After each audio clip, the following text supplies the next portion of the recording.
Okay, we should be live then. Good morning, everyone. Thank you for joining for today, Saturday morning and afternoon session. Today we have mock interview with hiring managers. Uh, Today our hiring manager is Dave Cristinzio. He's a director of QA at company American Specialty Health, and we also have Nataliya Gurevich. She also joined us. She is a QA manager also at American Specialty Health. A quick disclaimer, today we have event. It's a purely educational event. We're not promising getting a job or so it's not real interview. So today we have mock interview. Purpose of the mock interview to give you a real feedback that you usually won't get on the real interview, right? Um, so we have today actually four candidates.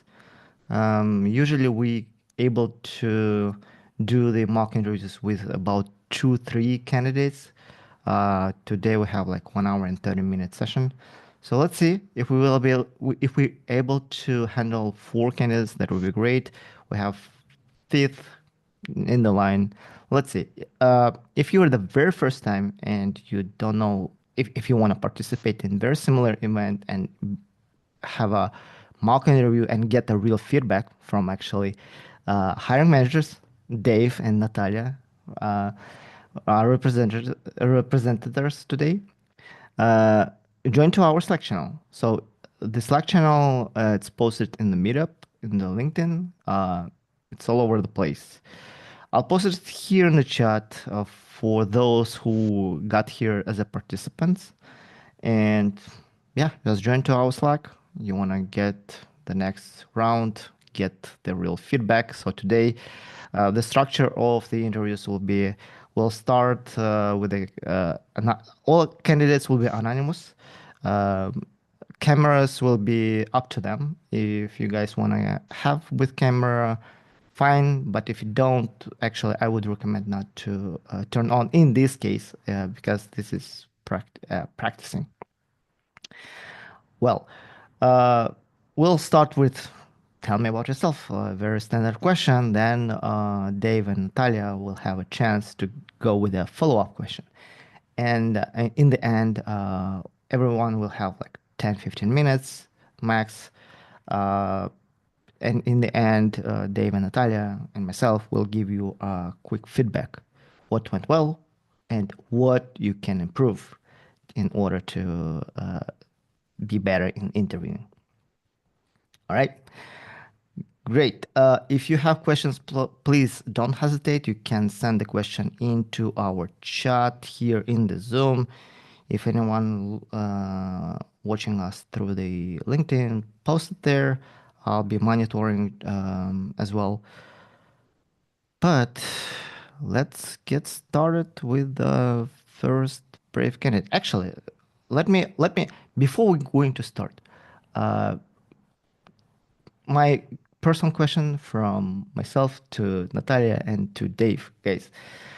What are you guys looking into the candidate when you are interviewing? Let's reverse back and then we'll start the interview. How about that? Fair. That's a fair way to start this, right? So, I'll kick it off and I'll turn it over to Natalia if that's okay, Natalia.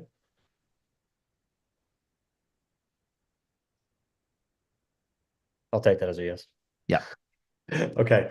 So again, it kind of depends on the role we're looking for here, but I'll stay with software QA. We are a shift left type of mentality organization, and we're always looking for individuals in that state of mind. We're not looking for a UI tester. We're not looking for somebody who's just doing Selenium. We're looking for somebody who wants to grow and do something more, understand mocking technologies, understand how to find issues earlier, how to be a participant in design, how to help to facilitate true quality discussions throughout, and problem solving. So another key area I would say is I'm highly interested to understand someone's problem solving capabilities and how they step through something. There's no right or wrong answer to that question, but it helps us to understand kind of your thinking or somebody's thinking in a candidate. We're also looking for ownership, right? So owning your products or owning your components. And what does that mean? Well, not just building it and throwing out in production, because that's not what we do. We own our products all the way through. Our teams own them. So they have to actually take care of alerting and monitoring and production. We take care of CI/CD pipelines. There's multiple things that QA handles here that is not necessarily seen in more traditional QA roles sometimes. So we're looking for some more, is what I would say. And people who are wanting to do those types of activities and have that drive. So that's me in a nutshell, and I'll turn it over to Nataliya. Yeah, Natalia, I think we cannot hear you.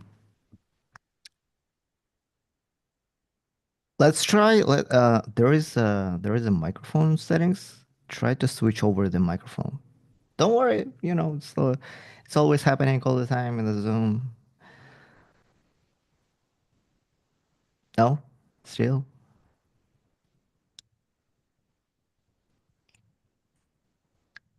try. Yeah, yeah. Go ahead. Try to change the mic.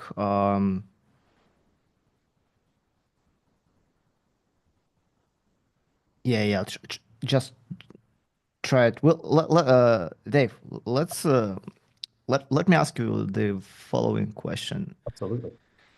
Well, we all understand today's market. Today's market is honestly is it definitely like crazy for job seekers, for those who are looking for a job. And you and me, we saw it, right? Like we once you posted the job, like in an instant minutes, you will get overloaded with the resumes from different kind of candidates, from experience, from inexperience, from recent graduates, from very actually experienced, right? And actually, not only so for in your case, you guys are hiring for as that role for test engineer, and but also I see a lot of people who are applying from software development, right? From and obviously a lot of people who are not related to tech as well, who are trying to get into. So the question is, would be, what do you think would be the better strategy for those who are applying? Who are what would be the better, from your perspective, what would be the better strategy? Not being ghosted, basically, right? Yeah, it's tough. That's a tough question, right? It's how do you set yourself apart? And I'm not gonna lie, when I get a slew of resumes coming in, about 80% of them look exactly alike. Okay. Front end Selenium, and I did Palm, and I may have some C Sharp or JavaScript.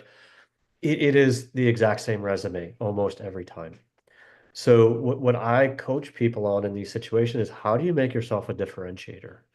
How do you highlight skills that are not just the, hey, I ran some tests or I built some tests. Okay. What are you doing to drive value? How are you helping to change things in your organization? How can you convey to someone like myself who has, maybe a minute to look through a resume that's going to stand out and say, hey, wait a minute, I want to earmark that one to come back to because I saw some interesting things here that tell me that this individual is different or they think differently. Okay. Now, could I tell you that there's one thing that does that for me? No. Okay. There just isn't. However, right, there is this drive right now that it's almost cookie cutter resumes that we're seeing. So be thinking about when you're creating your resume, how do you highlight certain aspects of, just not your normal everyday routine of, yeah, if I'm hiring you as a tester, I expect that you're building tests. Yep, I expect that you've got some automation experience and some type of tooling. That's going to be a given, right? So what are those other things? What are those other qualities that would set you apart from others in that place? That's my recommendation there. And it's again a tough thing to think through, but it really is pertinent. Yeah, yeah, I agree. Natalia, how are you doing? Can you hear me now? Yeah, we can hear you. Uh, I have, yeah, you will have two Natalias at this meeting because I had to, I Totally had to fine to me. switch a device, totally switch a device. Yeah, I totally agree with Dave. The only thing that I would add maybe that, yes, the technical skills are very important. Yes, you know, the market is hard, but still it is possible. And the thing that we are all looking for always is a drive and energy and person's ability and want to go further and find and you know dive deep in the situation and know everything about the product, want to know everything about the product, about the people they're working with, so that it can be actually you know it can be actually done and fulfilled. Um, yes, different companies would look for different technical skills, but I would say it is possible to find a company for you.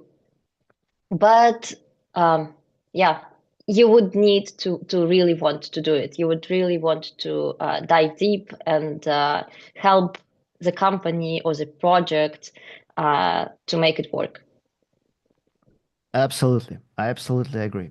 My observation, guys, I work with several companies, with multiple companies. All of them, they have different requirements for tech stack, for tech skills, but there is four really in common that pretty much all hiring managers are looking into is actually curiosity, like not I'm going to do another job, right? But passion, your passion, that curiosity that you are actually interested in this job.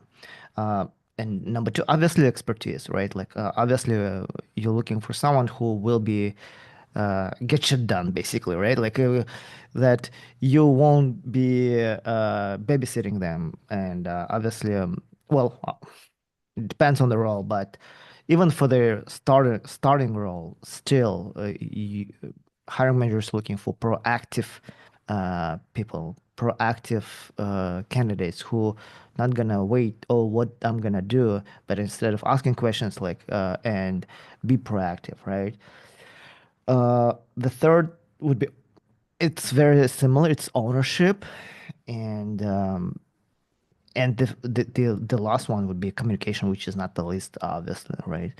You can be a great coder, but if you really suck in communication, it's it may not work. I know some kind of organizations it may work, but I see a lot of that communication is one of the most crucial part. All right, great. Let's get started. We have the candidate number one who will be right now. Let me promote you to panelist, and we're gonna start. A second. Okay, great, great. Candidate number one, can you can you hear us? Hear us? I can. Can you hear me okay? Yeah, we can hear you okay. If it's possible, can you come closer to your microphone? It's kind of a little bit far away. Talk to us. Candidate number one. Is this better? Can you Oh hear me a yeah, little clearer? that's beautiful. That's and this is one of the also very important part, guys. When you go to the interview, also make sure again, we also understand in technology it can happen, right? Like what Nataliya did happen, the microphone settings. Like I know this is very annoying that it can be on the interview as well. Very some happened to me, but you see the difference.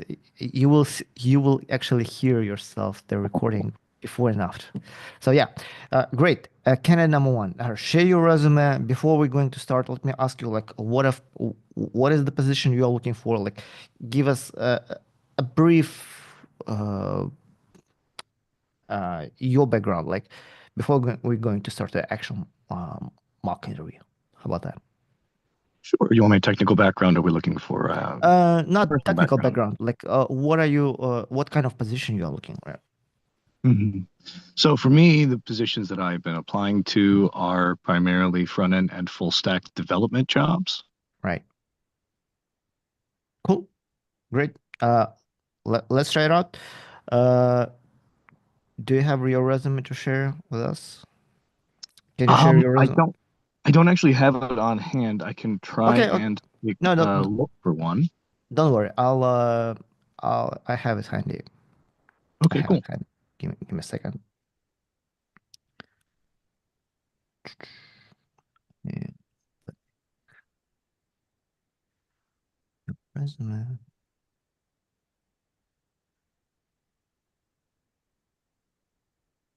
All right. You guys tell me if you can see it now. Yes. You can see it, right? All right. Why don't we start candidate number 1? Please tell us a little bit about yourself, and we'll go from there. Sure thing. In the spirit of anonymity, I won't give you my name, but I am a front end and full stack developer with about 8 years of experience in multiple verticals. Started off in consulting and ended up in sort of the research field, both medical and then entertainment market research. And yeah, I'm looking for a company that can make a big impact, has societal value, and that has a mature development environment that sort of fosters collaboration and ownership of features, projects, and the like.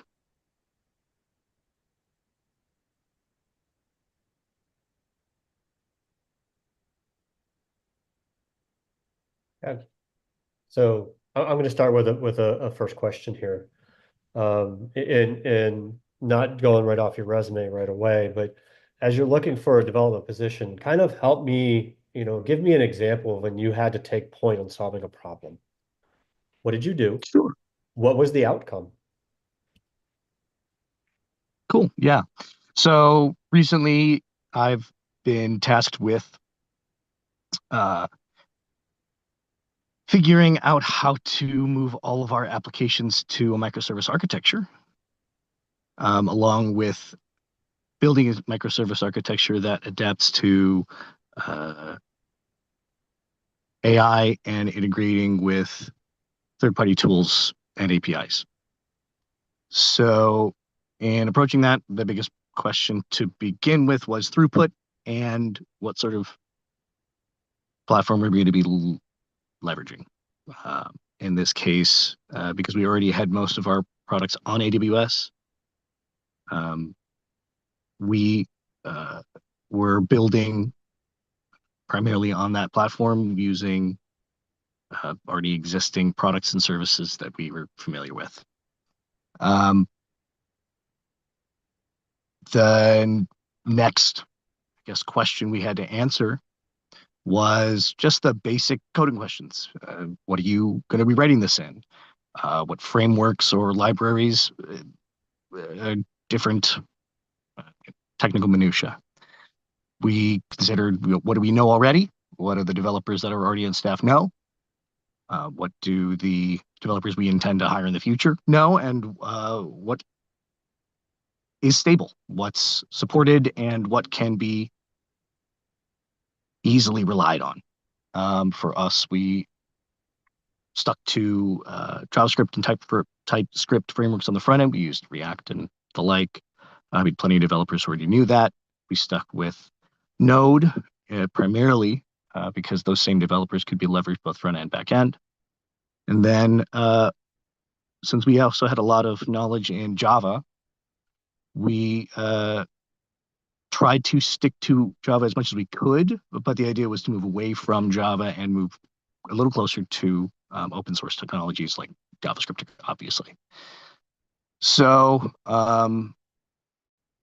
along with a couple other decisions related to institutional knowledge within the company.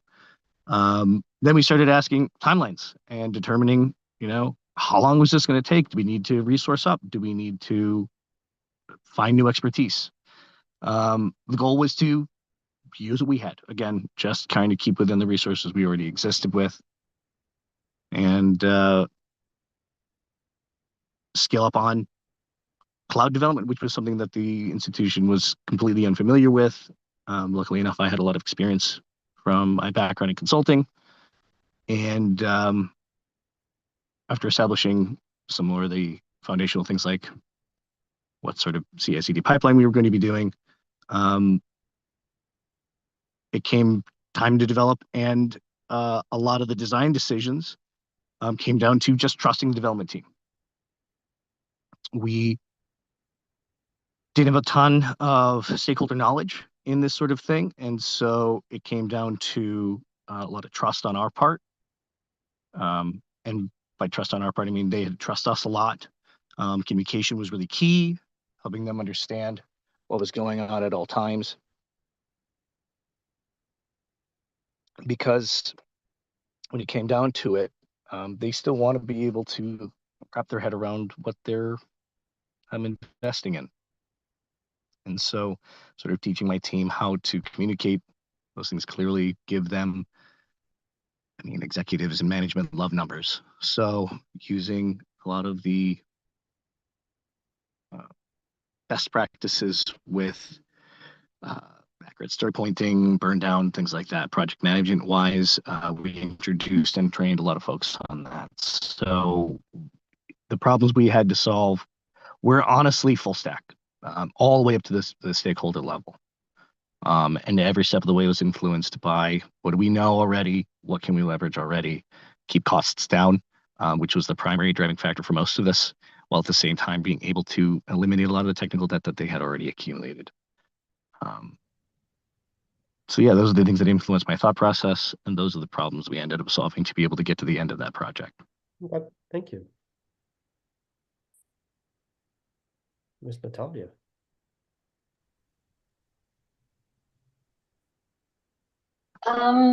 Yeah, that was a very interesting explanation of going from bottom to top.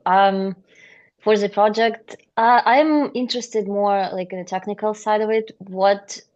So you said you're full stack. I like the explanation, but I'm kind of curious about the technical stack. What did you guys use exactly? Why did you choose that? Yeah, from a technical standpoint. So the central, I guess, the keystone technologies that we ended up using were to solve throughput issues. So we used SMS, which is the Amazon queuing system, to sort of allow for a clean user experience. So the primary function of the application was to localize international surveys and questionnaires. So you have English surveys that need to go into upwards of 30 different possible languages.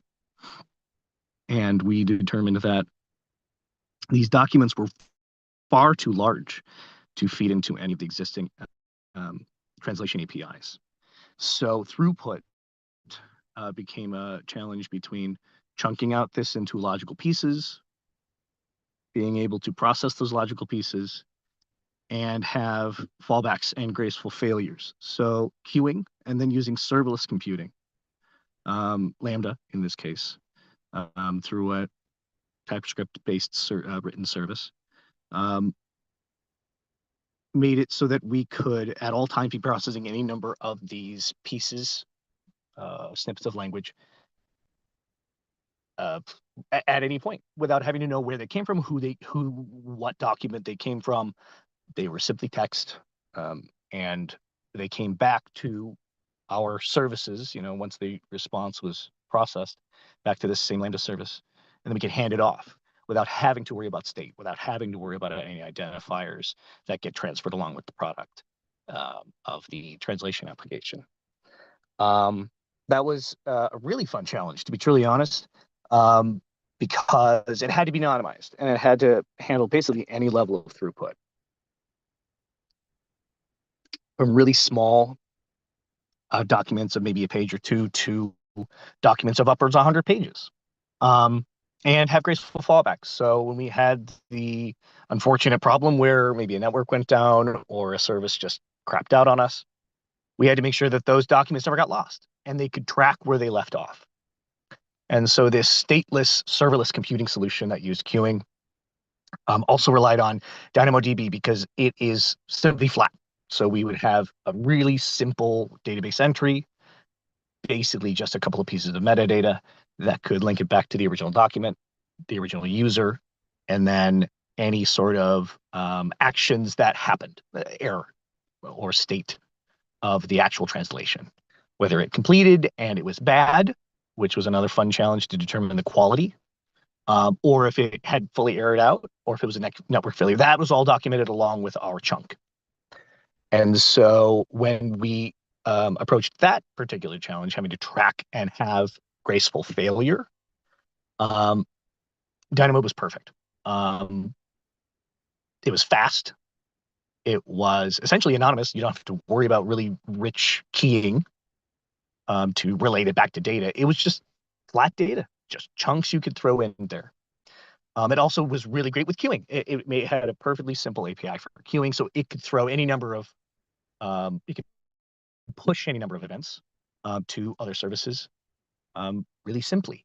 And again, all of it was greatly supported by AWS, really well documented, and had really robust JavaScript and TypeScript documentation, which was a huge advantage because, you know, being a bit of a inexperienced organization when it came to technical development, it was really good to be able to keep that in wheelhouse for the developers that they did have, and most of them were front-end developers whose only experience was with React. So getting them up to speed on Node, serverless computing, database entry, and you know, queuing, all these sort of 12-factor and cloud concepts were made honestly very easy because of AWS's really robust support of those products. We also used S3 as sort of a blob storage because these documents had to have a full, we had to store the full document at some point because you had to know what the original source material was and then line it all up and make sure that each of these lines of massive XLSX documents could be reprinted out in a usable format. We also used the JS Sheets API, which is great to be able to turn these, you know, loose pieces of text data back into XLSX files so that these localizers could then present it to our survey coding team and have an effective pipeline. Use the existing pipelines that they had already been using, you know, same documents, same software. They didn't want to have to change. On the front end, we ended up using React, simply because it was institutional knowledge. That's my personal expertise.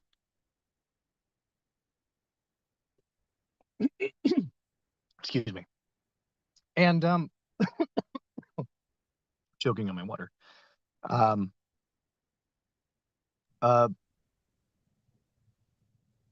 The APIs we ended up using for translation were Amazon Whisper, as well as ChatGPT, Anthropic, and then later on, some of the GCP Google translations and the like.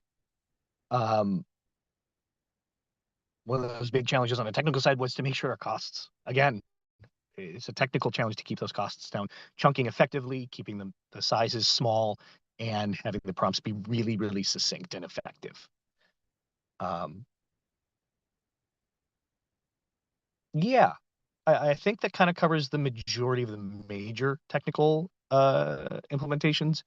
Is there anything in particular that you're curious about still? No, that's a very vast explanation. I really liked it.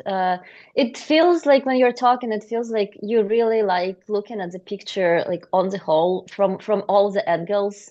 So I just wonder, what are you looking at now? Because, you know, usually when you very often at the companies, you just get to do either one thing or another, and it's a very rare situation when you can have like this overlook and decide actually for yourself. You said a couple times that you decided like on costs and stuff. Yeah. What are you looking at? What do you want to do now? Like, what are you looking at the company? Sure. At the moment, my search has been focused on senior development and lead development roles, simply because the majority of my experience has been in a kind of consultative role. My background is primarily in consulting. I spent 5 years consulting with different companies in different verticals, really wide variety of technologies, from C# MVC stuff all the way to JavaScript and Node, cloud, and even infrastructure development. So the breadth of experience I've got is really wide. My deepest experience primarily has honestly been on the front end. So I appreciate you saying that. I like to look at the big picture. I do. I had a lot of training under a really fantastic architect who helped us look at big picture stuff. And in that consultative role, sometimes you're in a team of one in a large organization that really needs to rely on you for basically everything because their budgets are low, or they really just need the expertise because they're using a lot of offshoring. So primarily a development role, individual contributor, just because that's where my experience has been, but lead and senior level roles where I can help teams develop. I can lead the development of a development process, and help best practices from a stakeholder standpoint make sense. Train in Agile, make sure communication is really robust, and to be really clear about timelines, requirements, and cost. So I like how you wrapped all that in right there. I'm gonna be honest I don't get that what you just summarized in your resume. It was a beautiful summary. I kid you not. That was a great way of explaining what you're looking to do. I do not get that from your resume. That's good, because then I can fix it. Correct. And that's the point of this series, right? Is we help each other, okay? And to me, that is a big thing of if that's what you're looking for, right? How do you tailor your resume to communicate that these are my skills and this is what I'm looking for? So, and I know we're not quite in the feedback section, but so I had to supply that real quick just because of the conversation was fantastic, but I don't see that here. Excellent. That's really good feedback. Actually, guys, if you don't have any follow-up questions, let's move with feedback since Davey already started. Apologies for that, if any. The next part of feedback I would supply here is how do you shorten your answers? Okay. Fair. You controlled the conversation here, right? So you took over and it's hard then to go deeper. It's hard for us to then go and say, okay, so you solve these things, cool. Now I want to understand more at this layer and more at this layer and more at this layer. Think about how you take that and shorten your answer to very specifics in the conversation to give them the answer back for what they need. Okay.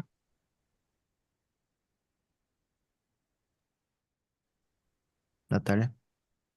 Yeah, I agree with what Dave said because I asked those questions specifically because we cannot see it from the resume, and if you want to do more technical things, then you would have to add those to the resume because usually when we see resumes, there is more of a technical stack there. Here it is not. If this resume looks more like a probably even manager resume because as I already said, you like to look at the big picture and you wanna consult or manage. That's right. That's one way of doing it. It's just maybe you got to decide for yourself what exactly it's gonna be going forward because management in IT is a little bit different than being an individual contributor or a very technical person. So they are if you get a job at a company where you just have to build APIs or build React applications on and on and on, you might you might find that it's not actually what you wanted. You might get bored, and that's going to be just, you'll just lose time, and the company will lose time. So I would say decide exactly what you want to do, put it in your resume. I'm sure you have a vast knowledge of the technical stacks that you've described. So if you really want to do that, put it in here. If you want to go to the more managerial role, then probably try switching there. That's going to be my probably main feedback. Okay, great, cool. I give you feedback from a recruiter's perspective when they see the resume, and at the same time, let's do this because imagine if I would be your friend, friend recruiter, and I can tell you like everything that I think, right? Dude, like this resume is like you just graduated from school. And I'll tell you why. I'm not sure where, I think this is from LinkedIn, right? You got this resume from, downloaded from LinkedIn, is it? Yeah, primarily. Yeah, yeah. Please, like, redo. There's two big questions. Well, you're not using space efficient. Why do we have like one third of your resume with a blank spaces, right? So I don't want to be picky, and usually, like when I see this type of resumes, it says that person just, it's his first draft. It looks like Okay. it's your first draft, and there's a few things here, right? Summer is great, cool, pretty short, concise. Uh, Experience, dude. Reading in paragraphs is tough, and recruiters, they don't have luxury of reading each paragraph. Recruiters, they skimming. Imagine Okay. this. Imagine this. They have to search for 300 resumes a day, right? How many Mm-hmm. how many seconds do they spend per resume? They spend like 6 seconds, not more. And if they not finding this, if you're not helpful to find the exact words, skills that you actually the most strong that you want to possess, consider they this resume will go to straight to the garbage can. Okay, cool. Yeah. So redo this. I would put it the first is your skill, like what you want to be, what you want to sell you as a professional, right? Uh-huh. Uh-huh. Summer is great. Is just giving me a high level. The second would be like, okay, now you have to put it in bullets. It's easier to understand. It's not this. It is a story with but more structure, right? It's not a Yeah. book, right? Uh, there's another rule of thumb. I'm not sure, but usually when you write it down the resume, you saying from like without I, right? But you did it this. Stated you build this application, build this application. But anyway, um, and from to elaborate what David also said, shorten your sentences. Well, especially like when you have to give some examples, try to keep in mind like the STAR method: situation, task, action, results.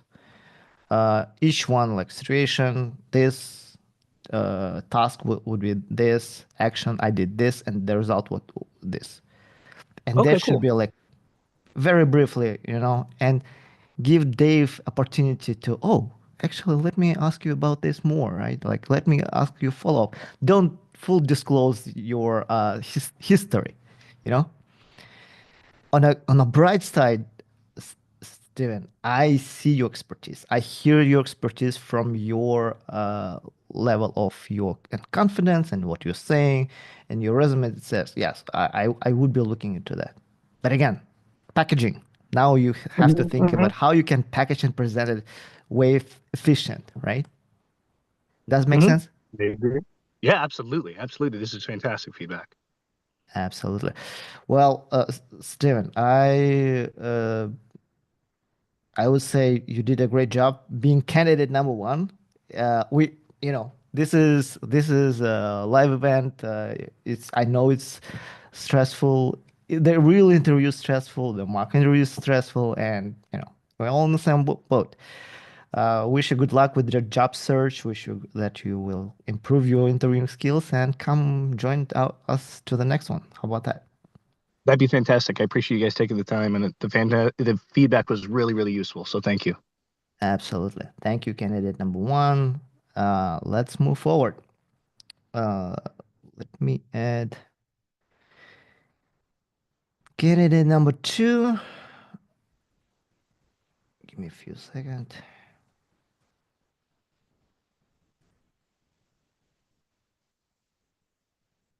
Hello, hello. Hello, hello, Yes. candidate number two. How are you today? Oh, I'm doing great. Yeah. Really appreciate you hosting these things. Yeah, the ask would be the same. Can you please come a little bit closer to your mic? So Is that it's any better? Let me see. Should a be using little these. better, but if you can talk to the mic closer, that would be even better.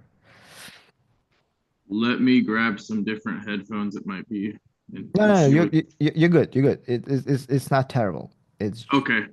Yeah, it's not terrible. It's acceptable. Let's put it Okay. this way.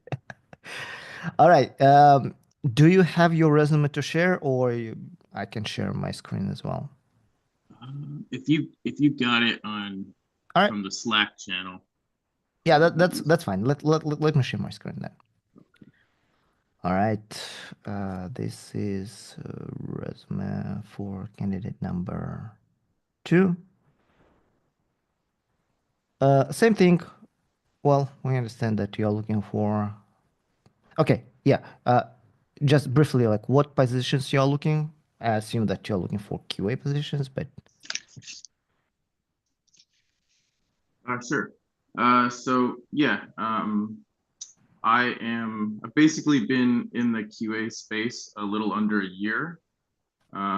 Started with about a 4-month boot camp, and after that, just kind of hit the ground running, trying to upskill with other educational courses and getting involved in like volunteer or internship testing projects. And so basically, I'm pretty fresh, and I am, I guess, targeting like a place to land, I guess, like a junior or associate role. got it. Let me start then. Well, you partially covered. Tell me about yourself. Then, can you tell like the projects that you were working on during your boot camp project during your school? Uh, or the very recent one. Sure. So, well, I took the first boot camp that I did was the more formal one, which some people may have heard of. It's a 10 boot camp, and primarily it covered topics like mostly in manual testing, using different tools. We did API testing with Postman. We learned how to use bug tracking in Jira, and there was some very quick crash courses on JavaScript and WebDriver IO. And so basically, once I kind of started looking in the job market, I noticed a lot of positions were looking for more automation skills. And so most recently, I've been working on a project and another boot camp called a Social QA Boot Camp that's put on by Stephen Boucher.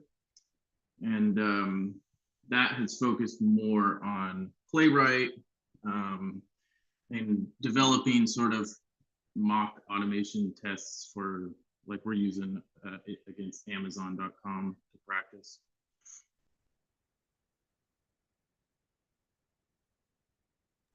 Okay, Dave, Natalia. I'm handing over to you. Nataliya, I'll let you start this time. Okay, that's very nice of you. I see. So I see you're pretty new to QA, which is totally fine. I see that you started from what is it? From being content manager and graphic designer. I'm just curious why exactly you wanted to switch to QA at this point. Sure. Yeah, I understand. Probably looking at my previous experience and background, maybe it can be a little confusing. So actually, most of my professional life I spent as a wildland firefighter. I did that for about 10 years. Um, I I guess wildland firefighting most people see as a very physical job, but also I realize there's a lot of analytical skills that goes with it. Things like calculating rates of spread, analyzing weather patterns, like just strategizing different responses. And I realized, me not being the strongest guy in the world, that was sort of more what I brought to the table, the problem solving, the quick decision making skills. And eventually the job basically, I got tired physically of doing the job. And so I kind of took a career break. I ended up working as a social media content manager. This was overseas. I basically did some traveling. I met my wife overseas. I was looking for a job, and I basically it kind of operated like a startup. It was kind of my first exposure to a remote sort of role. And I mean, basically, my job was just to manage social media pages. But I started looking into like automation and like how we could incorporate bots to increase public engagement and that sort of thing. And so I started to really kind of see like, oh, there's a lot with tech, you know. And when I came back to the States, I basically was just sort of looking at different, career paths, and eventually that led me to QA.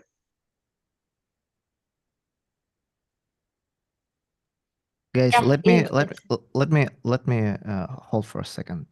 Um, right away, because I think it's very important to move forward with the interview. Uh, Try to answer the question that you were asked. You were asked about why did you switch from graphic designer to QA, but you started your story from the beginning. So this is also very important part during any interview. When you've been asked specific question, keep this in mind. Don't start, wiggling from the different angles. Be direct and answer to direct questions. And that would be like, you will win a lot by doing this. Okay, understood. Yeah. Yeah, that's what I kind of wanted to say too, because I still didn't get an answer like why QA. You have to have a story for that. If you're looking for that's life. Like you want to we will be looking for people who really want to do this job, and that's important for us. We need people who are gonna be curious and who gonna actually spend time. So I see from the resume, like I see you automated 128 cases, API cases on your own. So from the resume, it looks like you are interested, but when I ask a question, I don't hear that response.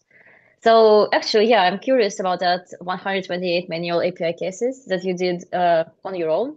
Why did you decide to do it on your own? And how did it help the project? Just very curious about that. Sure. So basically that project was a part of a 3-month internship that I participated in. We had a ton of different API endpoints that we were to test manually. And basically we were split up into different teams to do so. And it was not in our it was not in our instructions or scope to automate them. However, I had finished my assigned manual testing early, and I had a little bit of education and instruction on how to automate using JavaScript, Axos, and Jest. And so I kind of just, because I had extra time, I wanted to see if I could do it. And one thing led to another, and I ended up kind of recruiting another person from my team after kind of scoping out their GitHub and realizing that they would probably be able to help me. They were a little bit more experienced than me, and we kind of teamed up together. And yeah, we ended up automating all of our manual tests. And it was just sort of a bonus that we were able to present to the stakeholders once we were done with the project, and it seemed like they were very, very thrilled. So were they used eventually, those tests in a project? How were they used? How were you able to incorporate them into the project? Well, the internship ended after I submitted all of my work, so I can't confirm that they actually adopted it officially into their systems. But I mean, I imagine theoretically it would help with like a CI/CD pipeline. Okay, yeah, that's that's right. That's right. Like that's a very important part of the job. If you're doing something, it's supposed to be used, you know. Otherwise, even if it's a good initiative, it might be just it's just useless. And the point in that is in future, like if you're doing a lot of tests, for example, and the main part of it is actually being integrated into CI/CD, because otherwise, they're just not used. We cannot rely on manually running them anywhere, or hoping that somebody else would run them anywhere. It's supposed to be a part of the project. So that's an interesting that would be an interesting thing. Like, do you have any other experience with like doing something and that from the resume I see lots of projects. So is there like a project where you actually were able to see your work through? Sorry, could you repeat the last part? So is there, like, I see many projects here. Is there anywhere a project that you were able to start something and see it through the end? Like see how it was useful and participated in the project? Not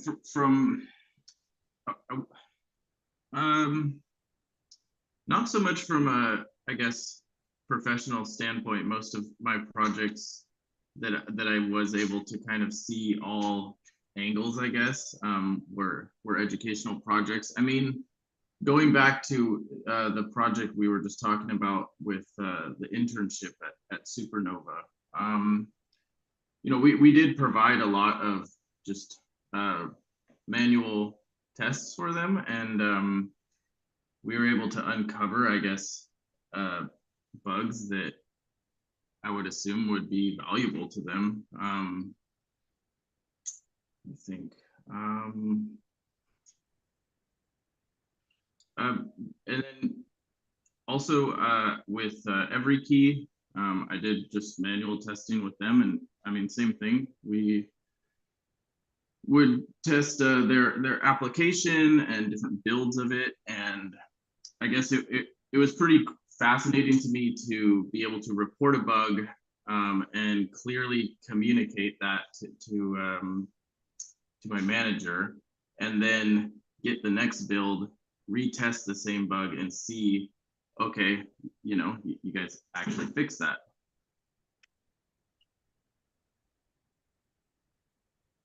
Yeah, sounds good. I mean, bugs are also part of the whole cycle. We cannot, yeah, we cannot not talk about the importance of that. I understand that at the very like at the very beginning of your career, it's hard to talk about like how the whole project might work. You just started, but anyway, it's like it's an important part. We got if you want to be a QA, you have to understand how the whole cycle works. How you start, how and where it ends. Like what's the use of automation, what's the use of manual testing, that kind of stuff. Dave? So I want to follow up on the bug thing real quick. Give me one bug that you found that energized you, that just made you feel like I just saved the company something. What was it? Okay, let me. Well, I do have one that it was during a project actually with the boot camp. So basically they had this app that have you heard of Instacart? Okay, so basically they had an app that was very similar to Instacart, and they had a pricing structure in the app where they would say, hey, if this product weighs between 0 and 2.5 kilograms, you know, it's going to cost a $3 delivery fee. If this product weighs 2.6 to 6 kilograms, it's going to be, you know, a $6 fee. And so these were, we were doing API testing, and these were sort of our requirements. And so I started, you know, deciding all the things I was going to test. I started thinking about edge cases with those boundaries. And I noticed that, well, what if something is 2.51, 2.52? I noticed there's basically this like discrepancy between those two boundaries that they established. And so, of course, because this was an educational project, they kind of plant these bugs in there for us to find, but it was interesting because I questioned with the instructors the requirements themselves, and they basically told me, you know, hey, we didn't even mean to do this. And so yeah, that really energized me, because I was just like awesome, you know, I I noticed something that wasn't even supposed to be there. And I see in a real world aspect, obviously, like that's money, that's business. And so that could have a huge impact. Absolutely. And you answered that fantastic, by the way. Okay. You should have incorporated that into the answer you were working with Nataliya, because right there, again, we talked earlier on about having this passion, right? I want you to feel like, man, I just found something, and I found something I wasn't even supposed to find, right? Look how I understand how to traverse these things, or question or challenge a requirement. Okay, so you're spot on. QA needs to do that, right? We've got a challenge. We've got to push back. How do you provide simplicity into software coding and development? Okay, so another question I'm kind of curious on from all this work you're doing, you know, from a QA and what automation you've done or written, or even the code you've written. What have you done for code reviews? Have you participated? Have you taken feedback? What was that like? What was that process for you? Sure. Let me think. So with the social QA boot camp, sort of part of the regiment of the course does involve code reviews. Basically, you know, I set up the GitHub repo to have rules where if I want to make a pull request to update my code, the instructor, you know, has to give me a code review. There has to be some discussion about it. And you know, the best way I can answer this question is early on when I started learning about Playwright, and I'll be honest, I didn't take a formal coding class with JavaScript. I kind of skipped a lot of steps and was like, oh, I want to learn as I go, which, you know, may not be the best decision, but I feel like there is some sort of urgency to learn. And so I have just been trying to learn as I go. And so I started posting articles on LinkedIn, kind of documenting my learning and posting like gists of my code. And I basically had posted this playwright test or JavaScript playwright test where I was using conditional if else statements inside of my test script. And I had, you know, estet level people commenting on it, telling me, you know, why I shouldn't do this, why it's a bad practice. And so, you know, although it was a bit embarrassing that here I am kind of like writing this article, trying to promote myself with a bad practice, it was a huge learning experience. And so I feel like in this space, you have to be open to criticism, not afraid to make mistakes, that sort of thing. Great. And kudos to you for doing that. Okay. And taking that feedback. So kind of a follow-up there is I'm inside your GitHub. I don't see any of that though in there. I see 2 Python projects. You might have the wrong GitHub. I haven't done anything with Python. Okay. I anonymized all the links in my resume. Okay. Okay. Maybe that's why. That could be it. 'Cause I clicked on GitHub and it took me to a home here with 2 Python examples. And I'm like, how come I don't see that in your GitHub? Right. I mean, and that's fair. So just keep that in mind. I love that you have your GitHub in here because as an individual who's going to look at a candidate, I'm always looking for that in a resume. I want to see what you did. Right. Sure. I want to check and see what you're learning, how you're still growing, especially for someone who's new. So definitely make sure that is correct. And yeah, I didn't even think about that with being anonymized. Is there a way I can private message you my GitHub if you wanted to look at it? Absolutely. And we can talk about that afterwards as well too. I have no Okay. problem. I think I'm doing a direct message. Yep. If not, I don't really care. Trying to be anonymous as much as possible. Understand, totally understand, and it'll stay here, so don't worry about that. I'll make sure of that. Do you guys want to go with the feedback, Dave? Yeah. So a couple things here to think about in your resume. Well, we'll start with your resume.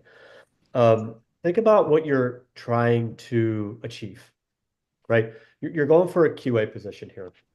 You've got a lot in this resume, right? A lot that you could probably summarize up to be shorter, sweeter, and more to the point. Okay. It's just a lot in here.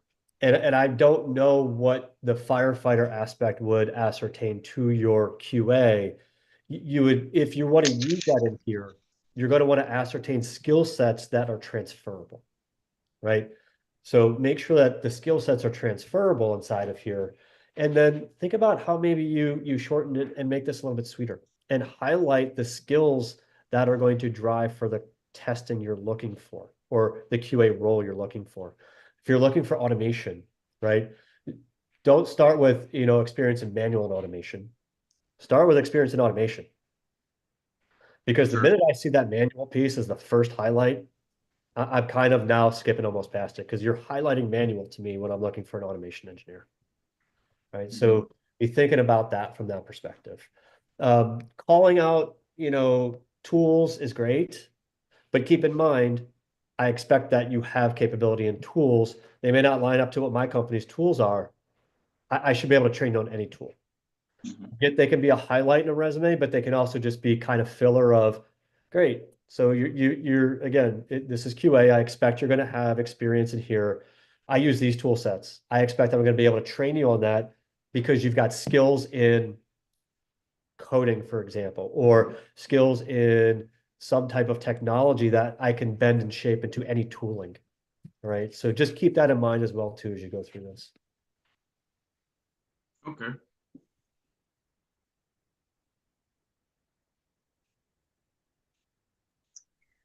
Yeah, I think I gave my comments while I was asking questions actually, but yeah, I guess to add to this, as a hiring manager, since you're pretty new to the position, I would be looking at you, and I would want to see if you fit in and if you can learn. So as Dave already said, you have a lot of stuff here. It is good. It makes me see that probably you try this and this and that, and then at the real project you can learn this and this and that. But I kind of want to see understanding of those tools, understanding why do you use them? Because you can have a question that's like why did you choose this and why did you choose this and why so many. At the interview, I would want to see those whys. I wouldn't want to hear an answer like my manager told me. I would want to see what your mind process is and how are you going to be useful at the real project. Something like that. It's just to add to what's already been told. Okay. So you're saying even though in some, maybe projects or work experience, maybe I didn't get to have the freedom to choose the tools I wanted to use, but there's still a way of answering that question by kind of analyzing the pros and cons of the tool that I used. Yes, you can do that. You can, we want to see that you actually did some analyzing while you were using them. Yes, of course, sometimes the manager just tells you, use this. But you have to, we still want to see you actually trying to understand what you were doing and why you were doing that. Okay. I would say pretty simple, right? Like even you've been told by managers, by companies, by your bootcamp teachers, what tools you have to use.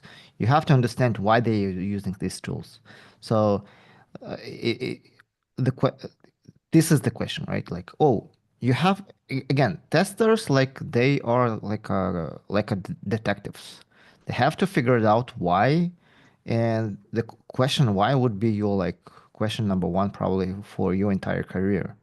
Like why you are doing this, why we have this issue here, and what's the root cause, and why we are using this tool, why we are not using the other tool, right? And there is a pros and cons, and this your why should be like always pursuing you, and you have to dig into that. Uh, Let me go with the positive things. Well, I'll give you kudos for your structured resumes, and I think most of bootcampers and graduates they surpass uh, experienced folks by their resume. And candidate number one, if you're still here, I would really suggest you take this resume as a template and structure the resume the way how candidate number two is structured.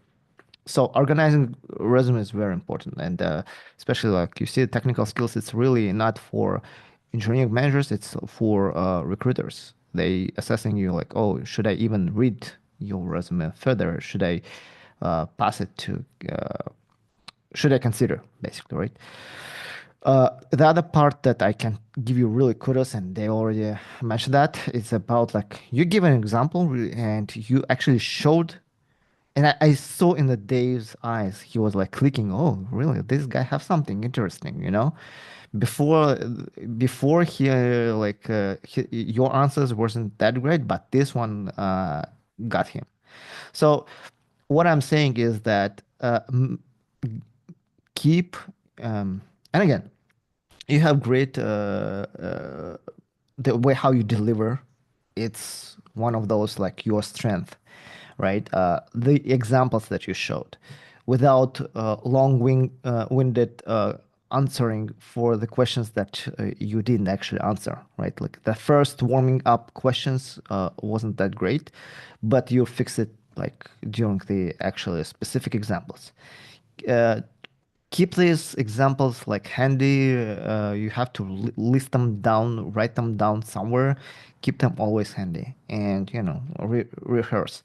Another part that I can tell you, I have feeling that you're gonna find a job pretty soon because the way how you going and conducting the interview, like you sound pretty confident, and even you don't have that much experience, you don't have that much examples, you you're basically the new guy, right? And it's the matter of repeating, rehearsing your interviews. Like this kind of mock interviews really help you the way you can get as much as you can. More examples. Star method would be a key. Uh, um, uh, Eugene Polonsky, the manager from Amazon, he said like, forget about the word we. We doesn't mean anything. Like it doesn't say that what you did. Like you stand there. So be not humble in this regards. Like say I what you did. Like the candidate number one in his resume, there were a lot of sentences I, but that should be in your interview, right? Not in the resume. Say that like I did this. I was responsible for that. I and so on and so forth. Take So ownership. yeah, yeah. So yeah, I think you did a great job for complete beginners. Absolutely, there is a lot of work you need to improve. To the point, examples, and you should be good. Uh, in terms of like this thing, I would really keep it to maybe I would not describe it here. It's great that you have it, but it's really like unless if hiring managers would ask you like, oh, it's interesting. You were a wildland firefighter. Can you tell me a little bit about it, right? So in this case, yes, absolutely keep it, but it's not really related to this job. So remove these bullets. They consider as a filler of your resume, which is not good. Same thing with social media, right? Even it's related, it's worth to mention that you've done it. And for some companies that are social media marketing agencies, that would be actually crucial for them. Maybe you can expand this. Same thing with the graphic design. So keep it all related stuff. So you're saying I could still list it, but I don't need to go into so You much don't need to be detail about each thing? specific. Yeah, exactly, Okay. exactly. Because the key here is that you're applying for specific position. For example, software engineer and test here, right? So you need to shine and show and prove that you are have skills for these specific jobs, and not just oh I can do everything. You figure it out what I can do. No, you should tell me like what you are the best at, and hiring managers they will decide. Yes, this guy I want him because he's the best at C sharp, whatever, right? But if you list dump everything at the hiring manager, he's like, what he actually want to do? It's not his job to figure out what you want to do. It's your job to say, I want to do this, and your job is for me because I am has the skills that you are looking for, not that I can do everything, right? Anyway, good job, candidate number two. Same thing like a candidate number one. I wish you the best in job searching. Join us to the next mock interviews. We're gonna do this in a couple of weeks, another session. Uh, Welcome all. If again, join to our Slack if you want to participate in our mock interview.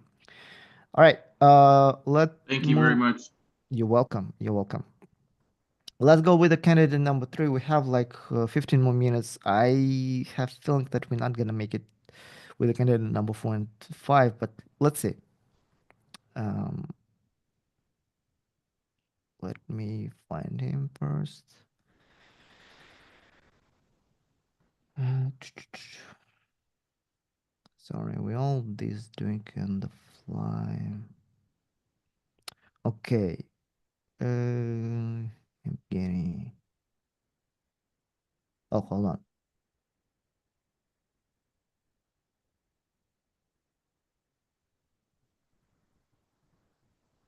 Is it okay? Let me try. I found one. Let me try this. Promote.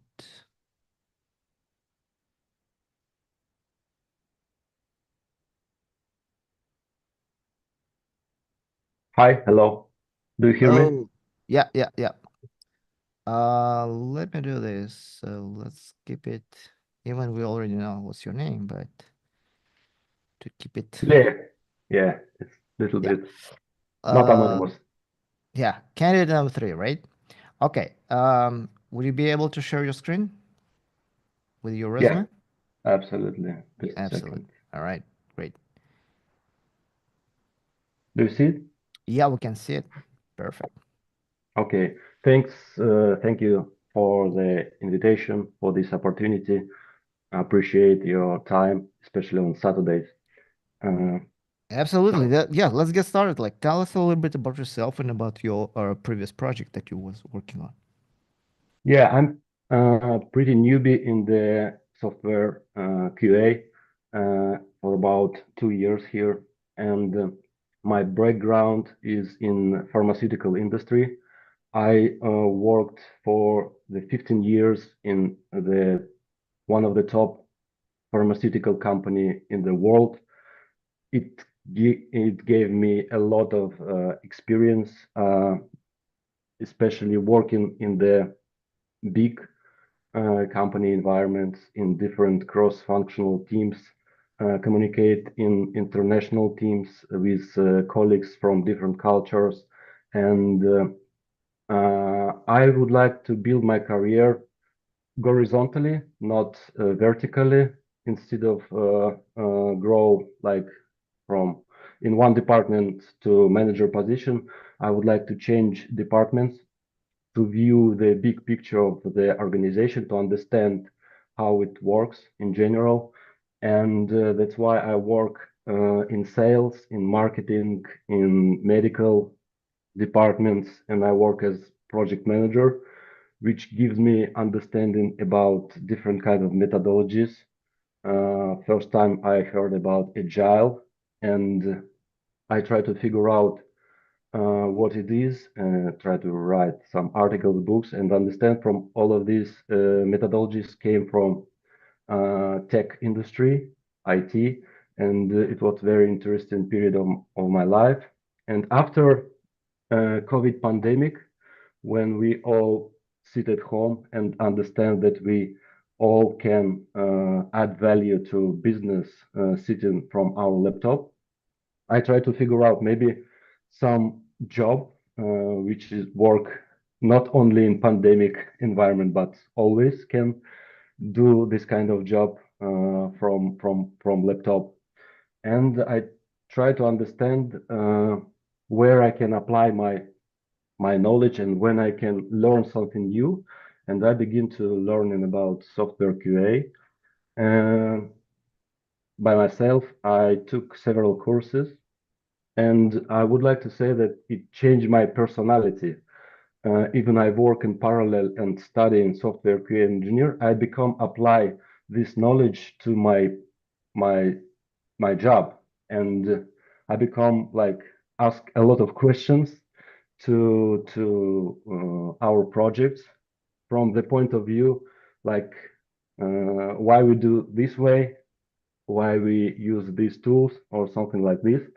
And uh, the next step when we with my family came to the United States, and when we understand that we live in the Bay Area, which is like center of the tech industry, I understand that I want exactly to switch full time to this area. And for the last year, I took again courses, and I begin to work as a freelancer for sake of hands-on experience from the crowd testing platform Applause, and I get more than 115 projects there, uh, and I'm pretty focused right now for functional testing, both iOS and Android, mobile web and web applications in different area. So what I want to find for the next step, I want to find the join to the QA team when I, on the one hand, can apply my experience that I have right now as manual tester to do some test cases, analyze documentation, and so on and so forth. And on other hand, it's most important to understand from the inside how this department works, how they communicate with each other, how they communicate with other departments. And it's very important to me to gain all of this knowledge. And as I newbie and I like blank page, I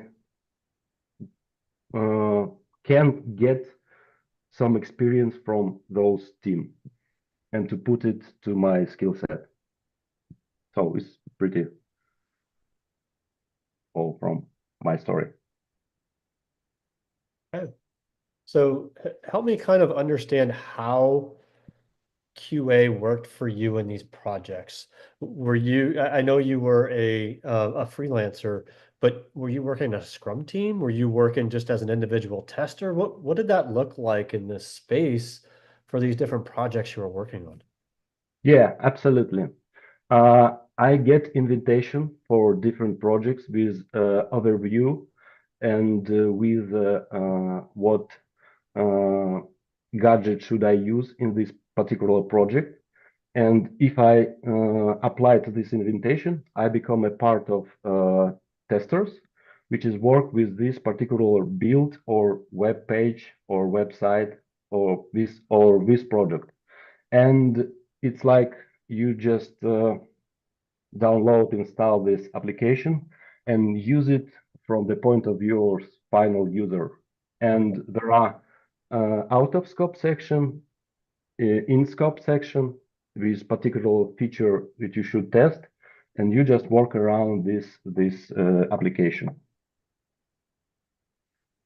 So the next step from some projects I chosen like the part of the core team, which means like we have the schedule of new builds deployed, and we understand that, for example, on Friday every week, we should test this particular product for the weekend or so. Okay. Thank you. Nataliya? Sorry. Yeah, it's a very interesting, yeah, it's a little different for me because you haven't you don't really have a team experience. How would you feel in a team? You know, what do you think? What do you think is it going to be hard for you to work with other QAs and developers? What is it? What is it your place as a QA and a team? What do you think? What is it that you're gonna be doing? Like as a part of the team. Thank you so much for your questions. Yeah, I mean I worked a lot in the team, not in QA environment, and I partially work as part of the QA team as a freelancer, as a personal contributor, because when I joined to the project, we have the Slack channel, and we have testing leads, and we have test engineer who help us with all of these questions we have about the project, about problem for set up something or so. And when we get the build, we get the overview, such kind of instruction, and we always have engineer in touch in Slack. And we work closely with them. If we understand that something happened, we just ask them. And I think it's a pretty the same, like how team collaborate with each other. So one team member responsible, for example, for like setup environment and looking for how every part of this environment work together. And for example, manual testers just maintain the test cases and report bug if they find some bug, or report some, comments if it's not a bug or some strange behavior of product. And it's like feedback always from one part to another.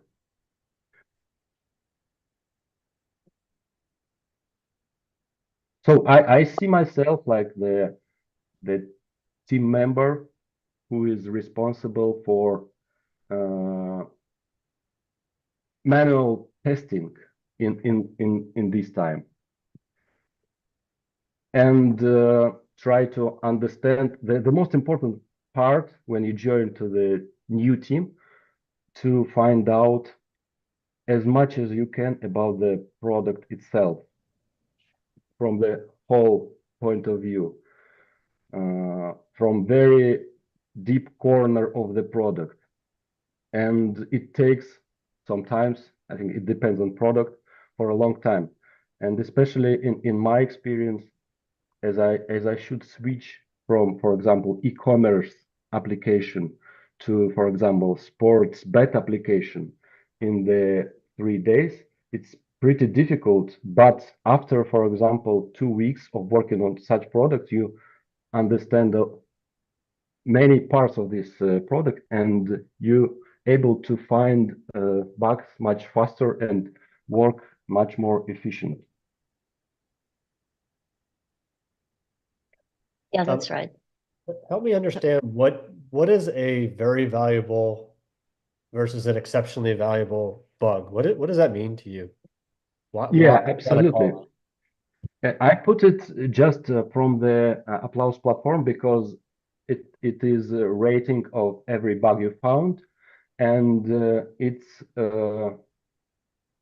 value by the customers who works with the product. If you find a bug and report those bugs, the customer evaluate this bug from their point of view, and if it's like very valuable for them, it depends of pay rate and for like importance for customer. Okay. So what does that mean to me as someone who's reading your resume, who's going to be looking to hire you? I don't know what this means to me. So Yeah. how do I understand the value of that? So maybe give me an example of one. Yeah, absolutely. The example of exceptional bug, for example, when I test bank application and I try to send, for example, money for my wife, and its functional doesn't work in this application, it means that its core feature of this application it doesn't work. It's mean that exceptional value for this particular product. It is, if it's, for example, some cut off the text or UI problem, it could be somewhat valuable or not very valuable. Okay. So it depends on core functionality, is it broke or not.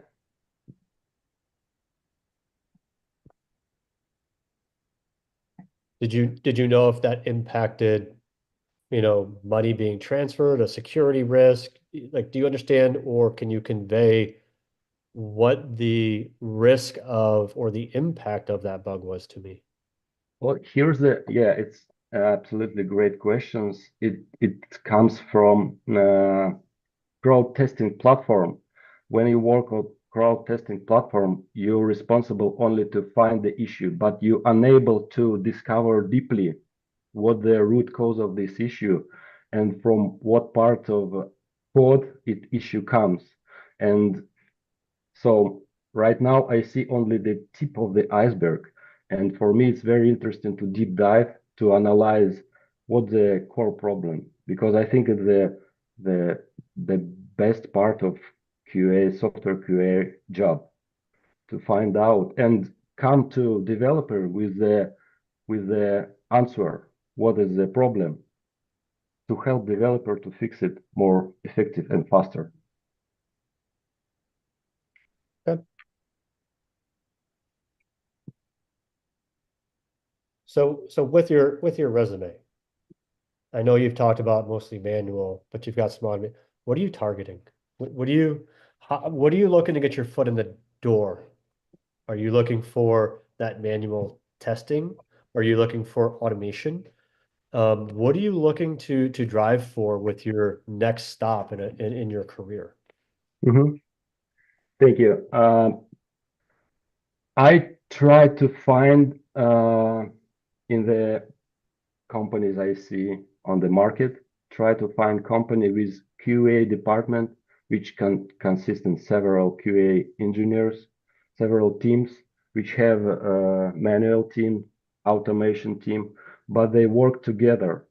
And I want from the day one apply my knowledge in as a manual tester. I'm ready to start from the day one working as manual tester, but I want to learn how other my colleague work and in what field, because I don't know for now. Maybe it's very drive and interest in, for example, security testing or database testing, and in many ways it's like chance where you find for example, mentor in this team, maybe some passionate QA tester for data testing. And I try to get a lot from this team, you know.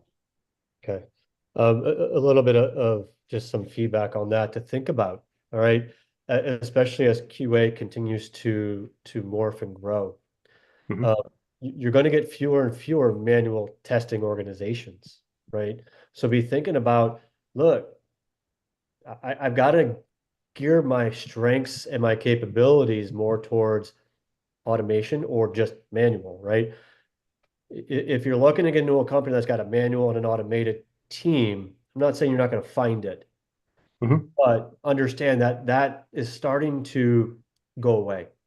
That is starting to change within the industry of people are looking for automation engineers, or yep, you still may have people looking for manual engineers, but to have two separate departments is kind of that it's starting to go away. So just be careful about that approach. You may or may not find what you're looking for. Thank you so much. Yeah, that's why I took all of these courses I took. It's dedicated to automation skills. So, and yeah. So it just kind of following up on that. If that's the case, how do you highlight that in here, right? You've got some great call outs, okay? But how do you highlight those skill sets?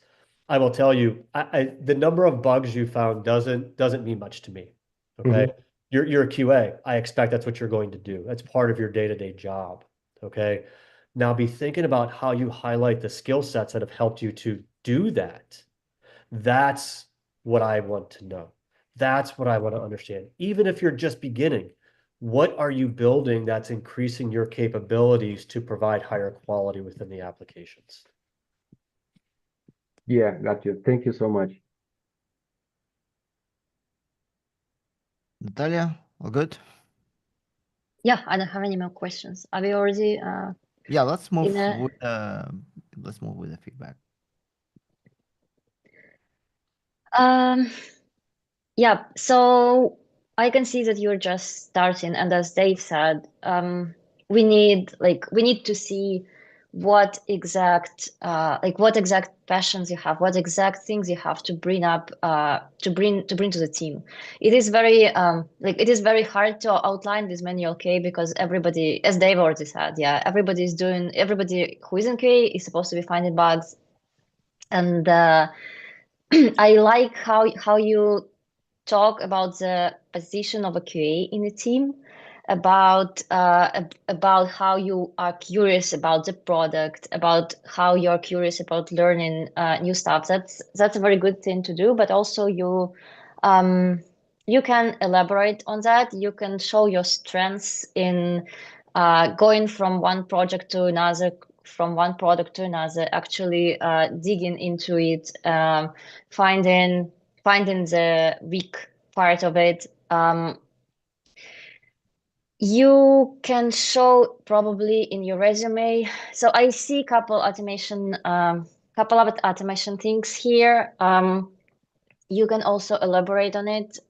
You can also talk about how that was useful anywhere on your projects, so that it's not just couple lines on the resume. Yeah, that's. Thank you so much. As I understand, I should highlight more the automation skills and to make it like say the main sales point or something like that.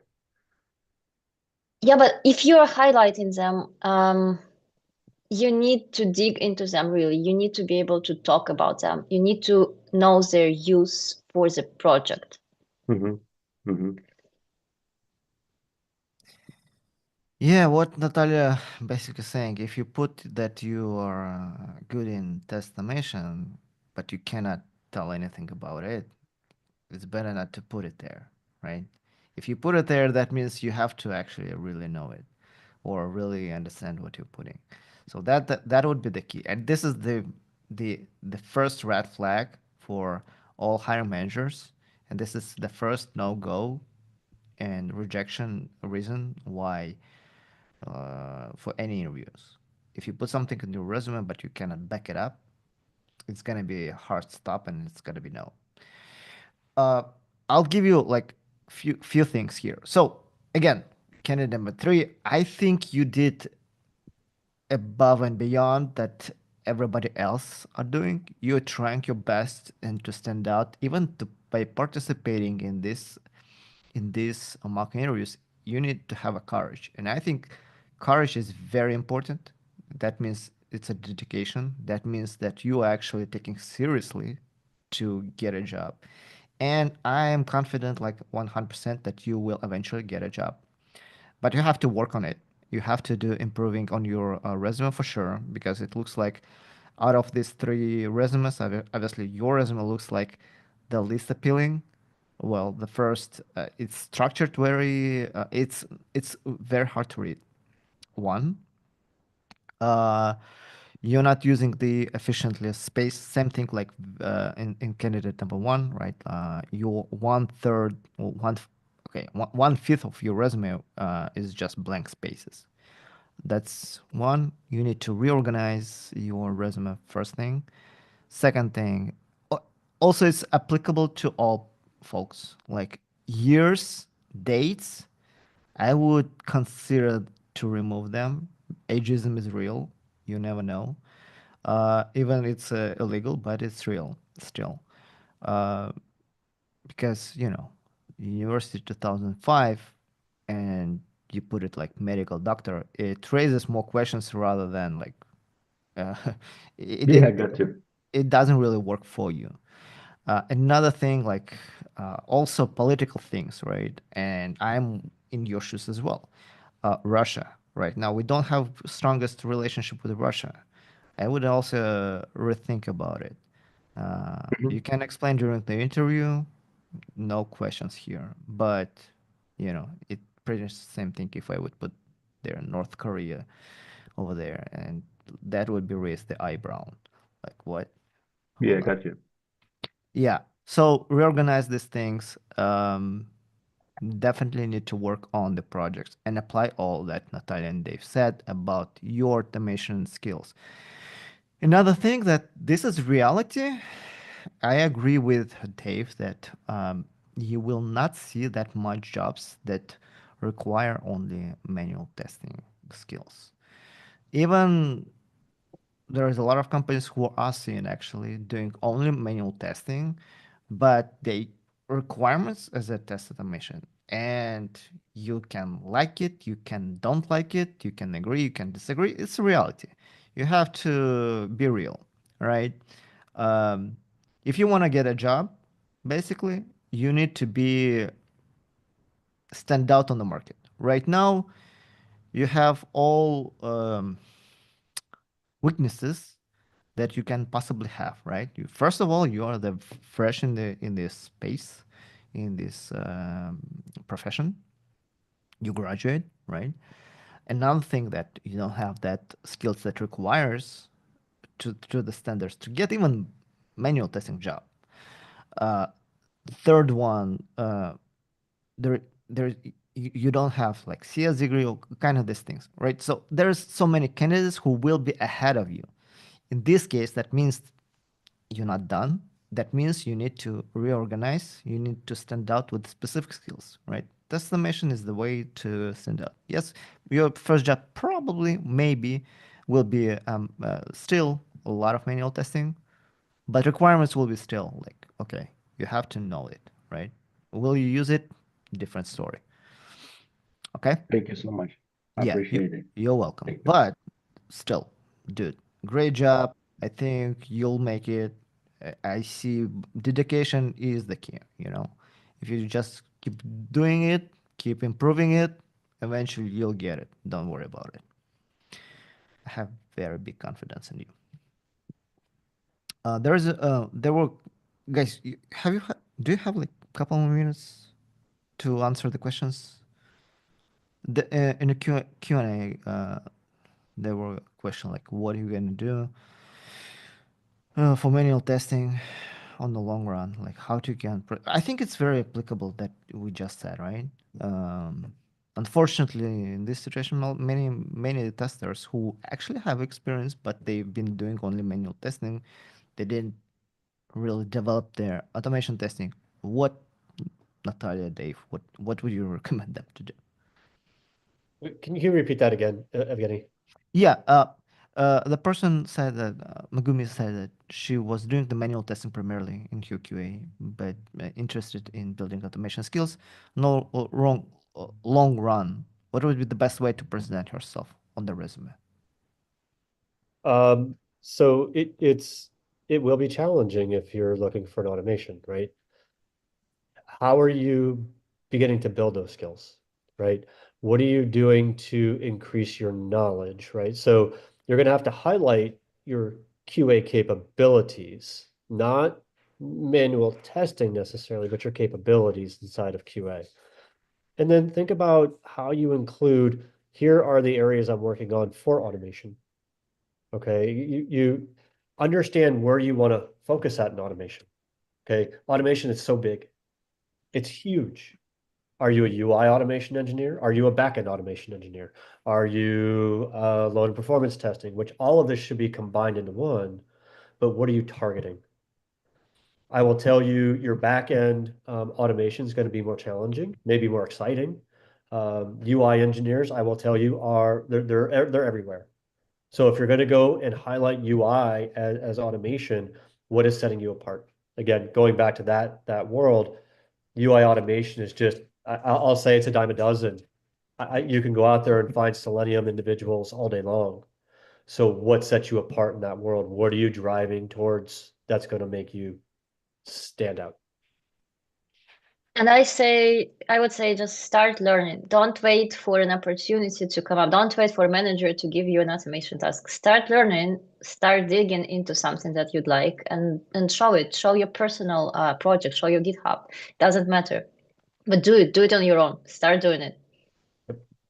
Guys, actually, Natalia and Dave, like I think it's even ridiculously to say that you didn't do anything, you don't have skills, because with AI right now, you can literally, without zero knowledge, you can write any automation test so simple, and it's a great starting point for sure, right? You don't need to watch hours on Udemy courses. You don't need to even go to boot camps right now. But what you really need to have is a curiosity and willing to invest your time, right? You have a you tired of doing repetitive tasks on your day job, on your testing activities, get them automate these things, like it's a couple minutes and you're done. Obviously, you have to follow the policy at your companies. Some companies they're using their on premises OpenAI tools. Some companies don't allow, but you can do it on your own, right? So I think there is no excuse in today's world like to learn it and to know how to automate. There is no excuse. It's the matter of like curiosity and investment of your time. That's it. Guys, I think that was a great session. Uh, Dave, Natalia, you gave so many feedbacks. Like I learned a lot myself today as well. And willing to have more sessions with you on the next hour sessions. Um, please join us. Thank you, all our candidates. They did tremendous job. And Thank again, you, like everybody. Yeah, yeah, I appreciate it. And it does take a lot of courage to do this. So it is appreciate that. I really do. absolutely. All right, guys. Thank you so much, and have a great rest of your weekend. And I'll talk to you later.